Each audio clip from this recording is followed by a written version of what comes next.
আমি আবার চলে এসেছি পার্ট 5 ভিডিও নিয়ে, যেখানে আমরা WB SSC SLST 2025 computer science and computer অ্যাপ্লিকেশনের ওপর প্রিভিয়াস ইয়ার কিছু ইম্পর্টেন্ট এমসিকিউ প্রশ্নরা সলিউশন করছিলাম। যারা আগের ভিডিওগুলো দেখোনি চিন্তার বিষয় নেই, আমি এই ভিডিওর আই বাটনে তোমাদের প্লেলিস্টে লিংক দিয়ে দেবো। তোমরা সিকুয়েন্সিয়াল ভিডিওগুলো দেখলে কনসেপ্টগুলো কিন্তু আরো ভালো করে ক্লিয়ার হয়ে যাবে। তো চলো সময় নষ্ট করে প্রশ্নগুলো শুরু করা যাক। প্রথম প্রশ্ন কি বলছে এখানে, what is the term of creating new instance of a class in OOPS. Instance কথাটার মানে কি? ইনস্টেন্স কথাটার মানে হচ্ছে অবজেক্ট তৈরি করা। যখন একটা ক্লাসের অবজেক্ট তৈরি করি একে ইনস্টেন্স বলা হয়। ক্লাসের অবজেক্টটাকে বলা হয় ক্লাসের ইনস্টেন্স বলা হয়। ঠিক আছে, খুব ইম্পর্টেন্ট কথা কিন্তু এটা। যখনই কোনো ক্লাসের অবজেক্ট বানাই সেই অবজেক্টটাকে ইনস্টেন্স বলা হয়, আর এই প্রসেসটাকে বলা হয় ইনস্ট্যান্টিয়েটিং বলা হয়। ঠিক আছে, উচ্চারণটা একটু আমি ক্লিয়ার করে দিলাম। তো এটা হচ্ছে প্রসেসটার নাম, দেখে নাও কি বলা হয়। ইনস্ট্যান্টিয়েটিং বলা হয়, অনেক সময় এটাকে ইনস্ট্যান্টিয়েশনও বলতে পারে। তো সেই হচ্ছে বেসিক আইডিয়া। যখনই একটা ক্লাসের অবজেক্ট বানাই তাকে ইনস্ট্যান্টিয়েটিং বলা হয়। ক্লোনিং, কপিং এগুলো কিন্তু ডুপ্লিকেট, এগুলো কিন্তু কোনো রকম ধারে কাছে আসছে না। এই হচ্ছে বেসিক আইডিয়া। নেক্সট প্রশ্নে চলে এসেছি, which principal of OOPS allow a class to inherit properties and behaviour from another class. একটা ক্লাস থেকে, ধরে নাও ক্লাস এ রয়েছে, ঠিক আছে, সেই ক্লাস থেকে তার প্রপার্টি এবং বিহেভিয়ার যদি ক্লাস বি কাছে যায়, ঠিক আছে, এটাকে কি বলা হয়? প্রশ্ন এটা বলা হয়েছে। দেখো আমাদের প্রশ্ন একটা কথা বলা যে allow class to inherit property. Inherit তো বলেই দিয়েছে, তার কোনো গল্প এটাকে ইনহেরিটেন্স বলা হয়। ইনহেরিট মানে হচ্ছে নেওয়া একটা ক্লাসের প্রপার্টি বিহেভিয়ার যেগুলো ইনহেরিটেবল। এই কথাটা খুব ইম্পর্টেন্ট। ইনহেরিটেবল, ইনহেরিটেবল কথাটার মানে যেগুলো ইনহেরিট করা যেতে পারে। ঠিক আছে, সবকিছু ইনহেরিট করা যায় না, এটাও একটা বড় গল্প আছে। কোনগুলো ইনহেরিট করা যায় যায় না এগুলো তোমরা ডিটেলস যেতে পারো। প্রশ্ন যদি থাকে নিশ্চয়ই কভার করবো, আর নাহলে আমাদের প্লেলিস্টে যাও, C++ প্লেলিস্টে গিয়ে ইন ডেপথ আমি ক্লিয়ার করেছি ওখানে সবকিছু, ওখান থেকে তোমরা দেখতে পারো।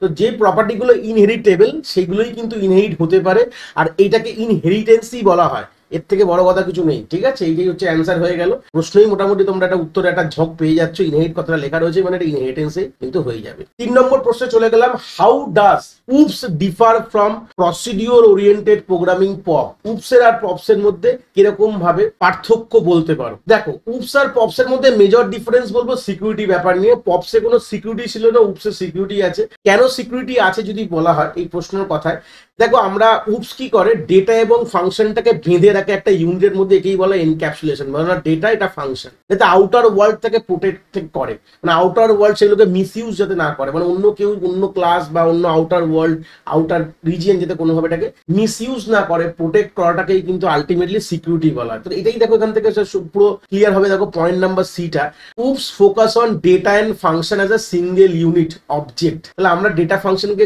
অ্যাকুমুলেট করে কি তৈরি করি? অবজেক্ট তৈরি করি, আর অবজেক্টটা কিন্তু প্রোটেক্টেড। এটাই ইম্পর্টেন্ট কথা। বাকি যে পয়েন্টগুলো একবার দেখে নাও। OOPs use more memory than POPs, এগুলো তো কোনো কথার মধ্যেই না। OOPs is slower in execution than POPs, এটা তো কোনো কথাই না। OOPs does not support function, memory use করে না, স্লোয়ার এক্সিকিউশনও করে না, আর ফাংশন তো অবভিয়াসলি ইউজ করে।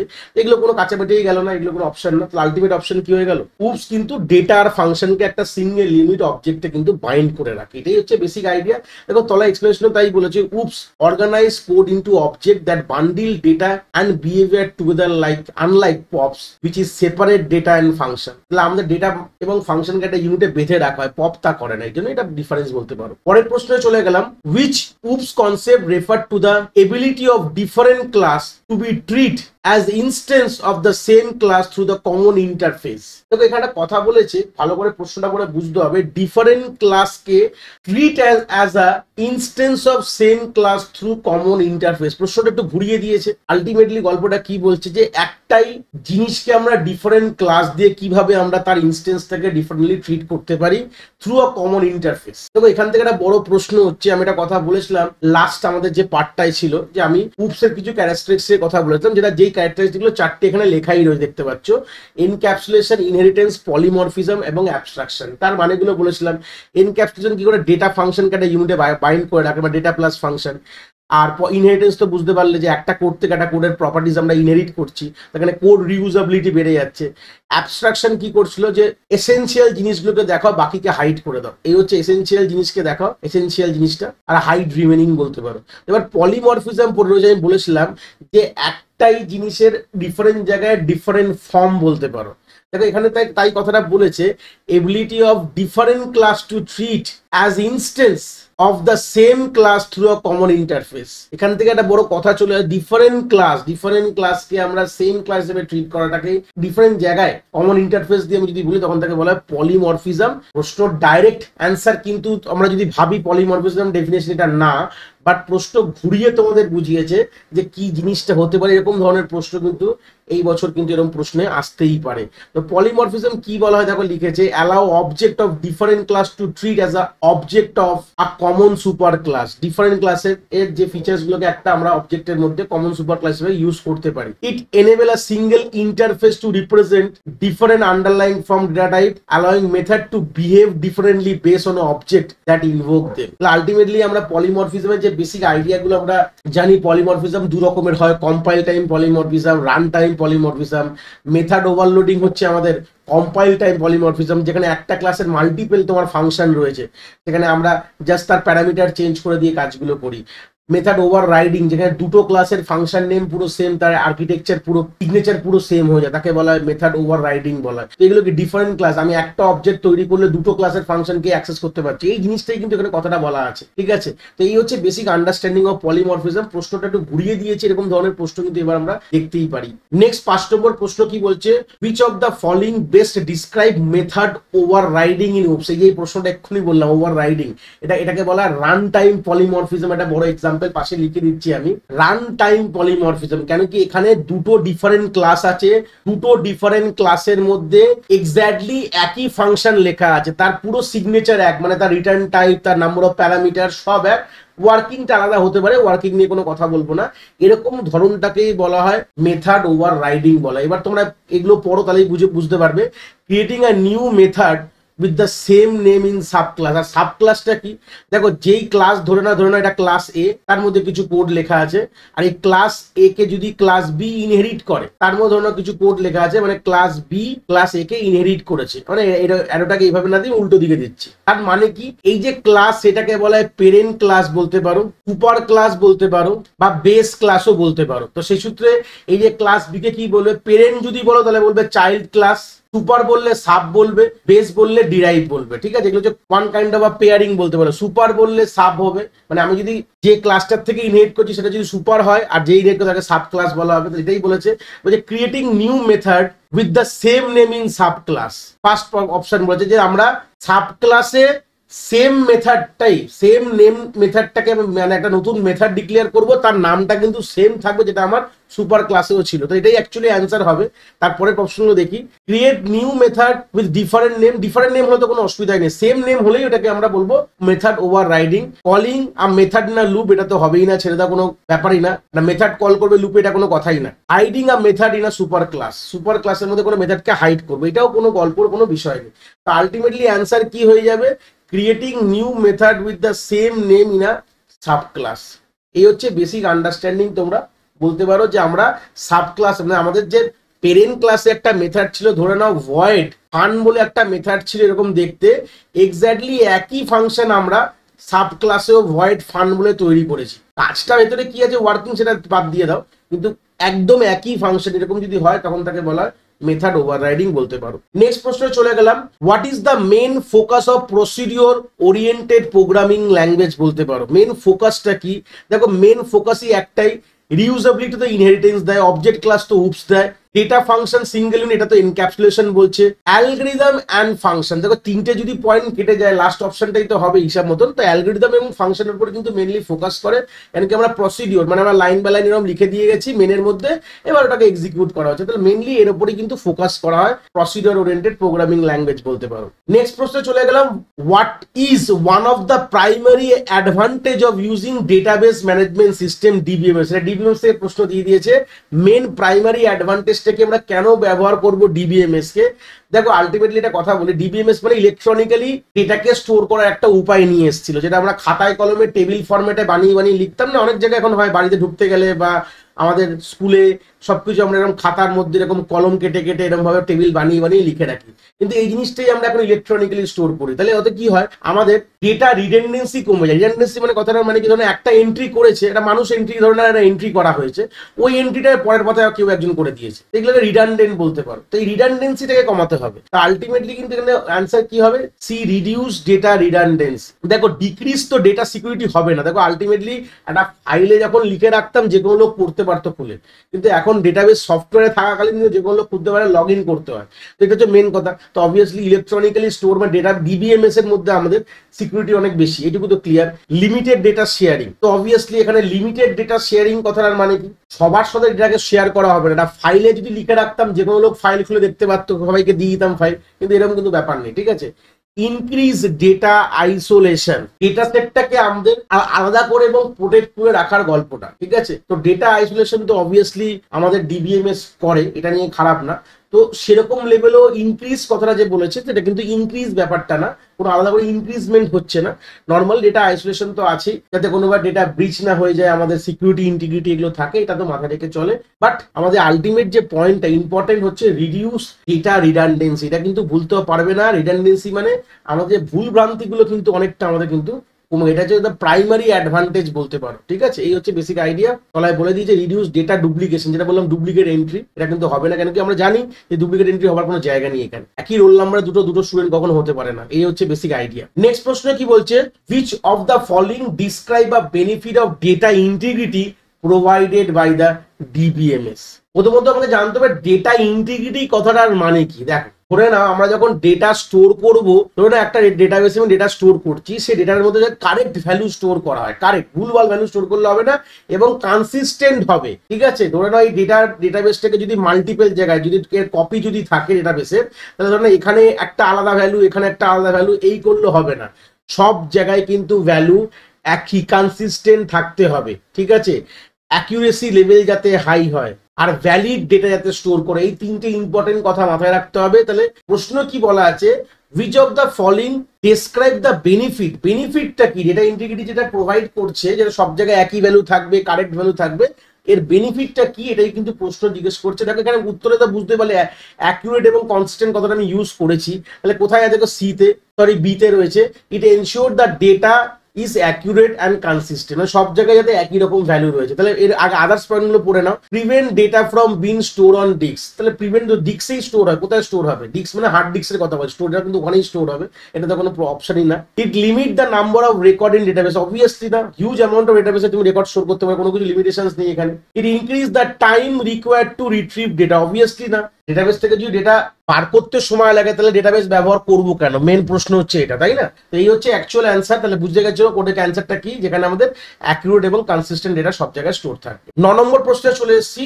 What does the acronym acid stand from. Acid একটা ভালো কথা, এবং এই কথাটা কোথা থেকে এসছে, আমাদের ট্রানজ্যাকশন ম্যানেজমেন্ট সিস্টেম থেকে। ডিবিএমএস এর মধ্যে একটা পার্ট থাকে আমাদের, আমরা কলেজ লেভেলে পড়ে থাকি, ট্রানজ্যাকশন ম্যানেজমেন্ট সিস্টেম। অ্যাসিডের ফুল ফর্মটা এখানে অ্যাক্রোনিম মানে ফুল ফর্মটা চেয়েছে।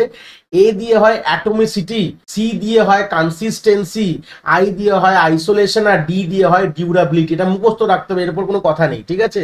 এটা আমরা ট্রানজ্যাকশন ম্যানেজমেন্ট সিস্টেম থেকে এই প্রশ্নটা দিয়েছে। এই হচ্ছে বেসিক আইডিয়া। তাহলে রাইট অ্যান্সার হচ্ছে বি। আমরা পরের প্রশ্নে চলে যাচ্ছি। পরের প্রশ্ন কি বলছে, what is in a DBMS what is atomicity. এই হচ্ছে প্রশ্নটা। অ্যাটমিসিটি কি জিনিস, আলটিমেটলি আমাদের ট্রানজ্যাকশন। ট্রানজ্যাকশন মানে কি, এই যে আমরা গুগল পে টাকা পাঠাচ্ছি, এই যে ব্যাংকের থেকে একটা ব্যাংক থেকে এটিএম থেকে টাকা তুলছি, একটা ব্যাংক থেকে একটা ব্যাংকে টাকা যাচ্ছে, এগুলো কোনো ট্রানজ্যাকশন হিসেবে তোমরা ধরতে পারো।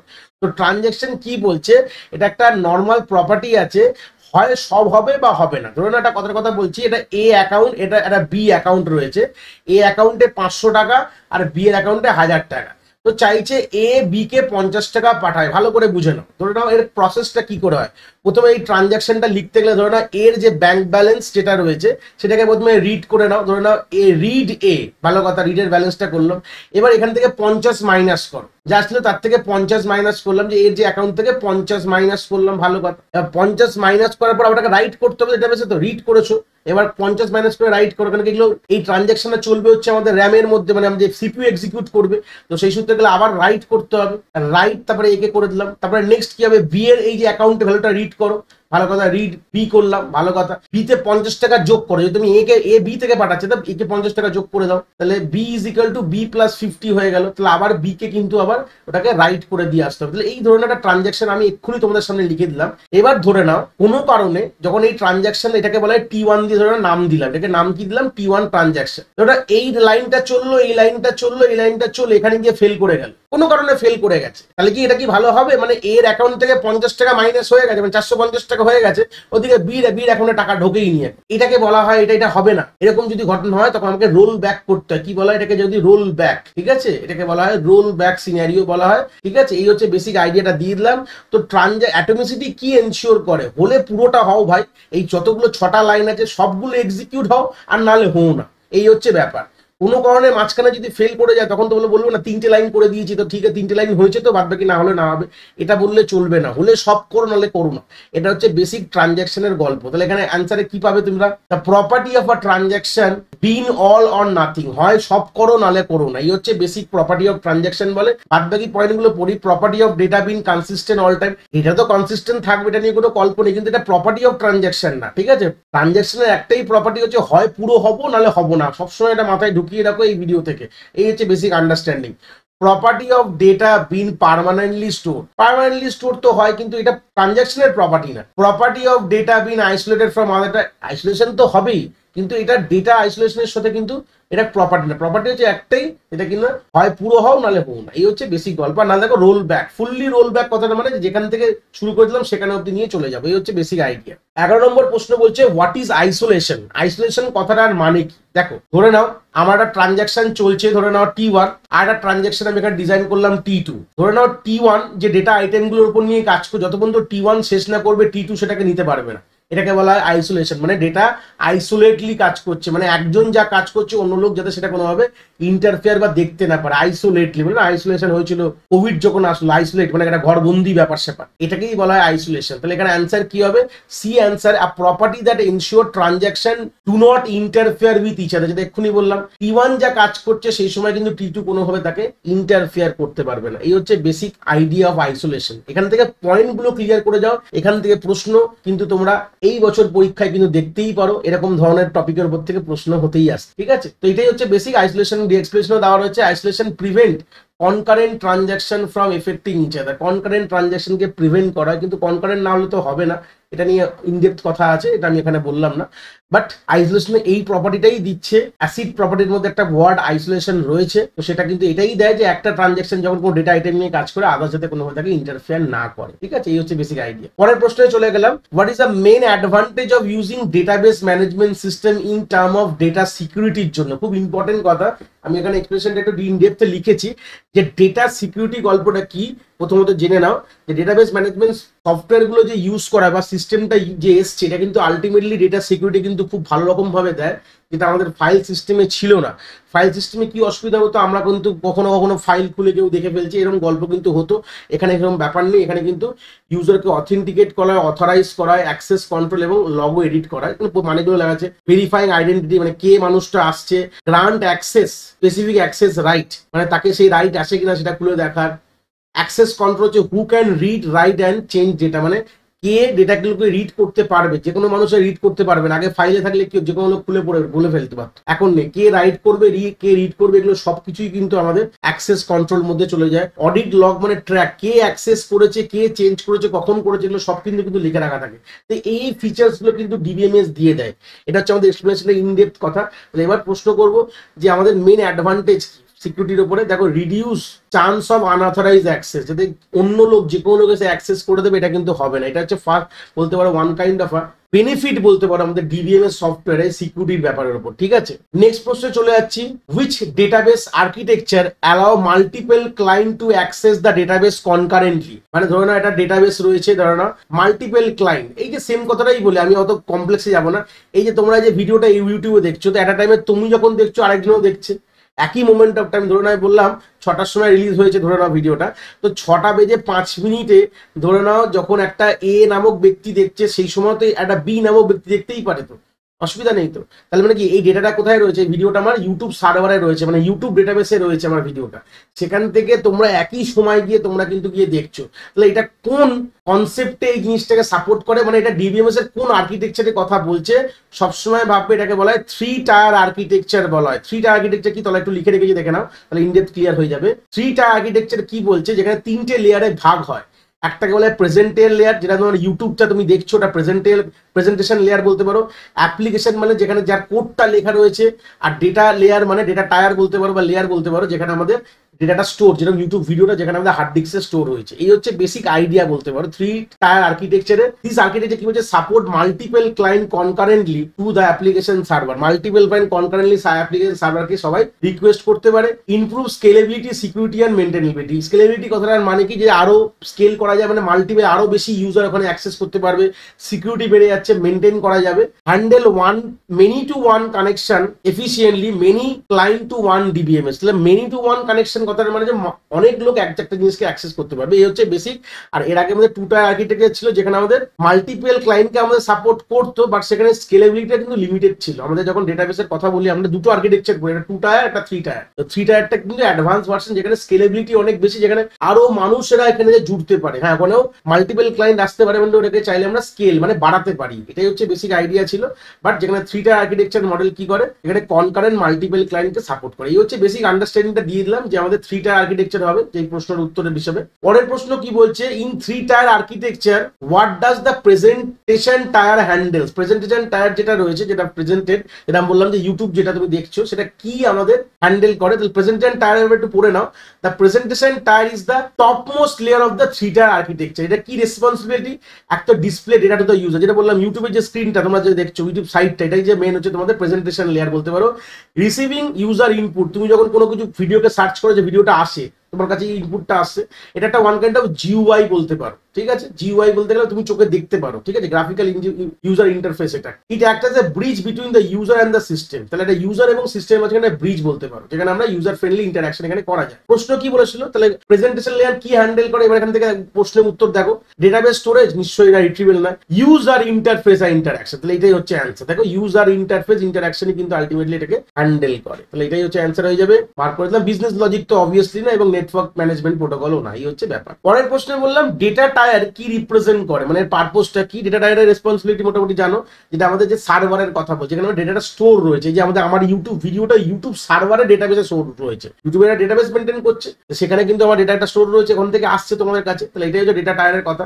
Is responsible storing, retrieving and managing data in database. এই টায়ারটা ডেটাবেসটাকে মেনলি ডিল করে, মানে ডেটাবেস টায়ার বলা হয় এটাকে।